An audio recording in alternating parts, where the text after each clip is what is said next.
नमस्कार. मी मिलिंद राजहंस, संपादक ग्राहक जागृती न्यूज. आज आपण एका गंभीर आरोपाबाबत माहिती घेणार आहोत.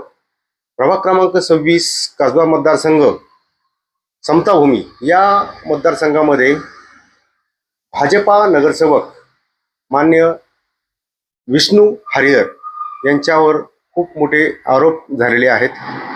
याबाबत मान्य रमेश साठे सर हे आपल्या बरोबर आहेत. यांच्याकडनं आपण या संदर्भात माहिती घेऊया. नमस्कार, मी रमेश साठे, पुणे शहर राष्ट्रवादी पक्षाचा सरचिटणीस. माझी मिसेस 1992ला त्याच वार्डातनं प्रचंड मताने निवडून आल्या. त्याचबरोबर महात्मा फुलेंचं स्मारक, राष्ट्रीय स्मारक आणि त्यांचे गुरु विर्लोजी वस्ताद यांची तालीम आमच्याच कारकिर्दीमध्ये आम्ही उभी केली. रमेश साठे सर, तुम्ही प्रभाग क्रमांक 26 आत्ताचा नवीन आहे, त्याच्या अगोदर तुम्ही निवडणुका लढल्यात, जिंकल्यात आणि जिंकून विकास कामे सुद्धा केलेली आहेत. पण 2007 नंतर जेव्हा निवडणुका लागल्या त्यावेळेस विष्णू हरिहर यांच्यावरती काय आरोप केले तुम्ही आणि का आरोप केले, जेणेकरून त्यांचं कुठली म्हणजे काय परिस्थिती काय निर्माण झाली हे मला सविस्तर सांगा. 2007ला हा प्रभाग, हा वार्ड हा पुरुषांसाठी रिझर्व झाला. त्यामध्ये मी सुद्धा निवडणूक लढवली आणि विष्णू हरिहरने सुद्धा निवडणूक लढवली. त्याच्या अगोदर जे आम्ही अर्ज दिले होते, फॉर्म दिले होते, त्याची छाननी झाली. त्या छाननीमध्ये मी अधिकाऱ्यांच्याकडे तक्रार केली की बाबा याच्या हा जातीचा दाखला खोटा आहे. त्यावेळेस अधिकाऱ्यांनी मला सांगितलं की आता ही प्रक्रिया थांबवता येणार नाही. तुम्हाला जर तक्रार करायची असेल किंवा तुम्हाला जर जायचं असेल तर तुम्ही कोर्टात जा. त्यानंतर आम्ही त्याची सगळी माहिती गोळा केली. त्या माहितीमध्ये त्यांनी विभागीय आयुक्तांच्याकडे सुद्धा आम्ही तक्रार केल्या, पोलीस खात्यात सुद्धा तक्रारी केल्या. पण ज्यावेळेस आम्ही माहितीच्या अधिकारामध्ये ज्यावेळेस माहिती मिळाली त्यावेळेस पुणे महानगरपालिकेची शाळा क्रमांक 16 या ठिकाणी माहितीच्या अधिकारामध्ये त्याची जात हिंदू मराठा हा दाखला त्याचा आम्हाला मिळाला. त्यानंतर त्याच्या आधारे आम्ही शिवाजी मराठा हायस्कूलमध्ये गेलो. आपण हिंदू मराठा या सर्टिफिकेट माझ्यासमोर आलेत तुमचे. शाळा क्रमांक 16 जी महानगरपालिकेची आहे जी, आणि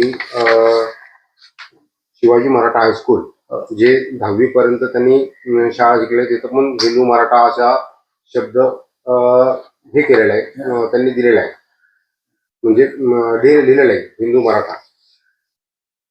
तर याच्यामध्ये तुम्ही कुठे कुठे तक्रारी केल्या आणि तक्रारी करत असताना तुम्हाला काय जाणवलं? आम्ही विभागीय आयुक्तांच्याकडे तक्रार केली. विभागीय आयुक्तांनी आम्हाला असं सांगितलं की उजव्या हाताने केलेला कारभार डाव्या हाताला कळत नाही.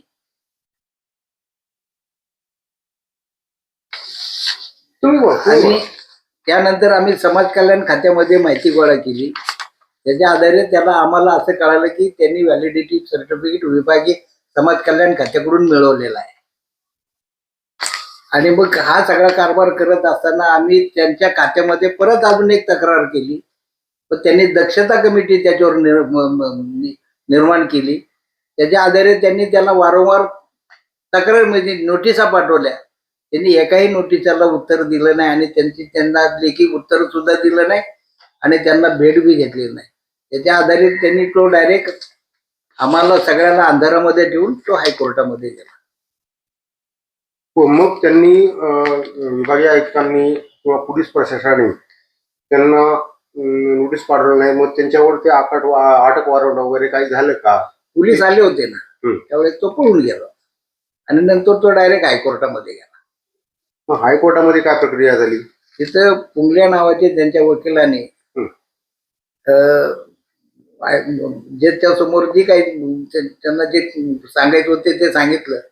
आमच्या बाजूनी सरकारी वकील राणे म्हणून होते, वकील, आणि आम्ही एक प्रायव्हेट वकील दिला होता, पण त्याच्यामध्ये आमचं काही तिथं साध्य नाही झालं आणि त्यानंतर ती प्रक्रिया तिथं थांबली.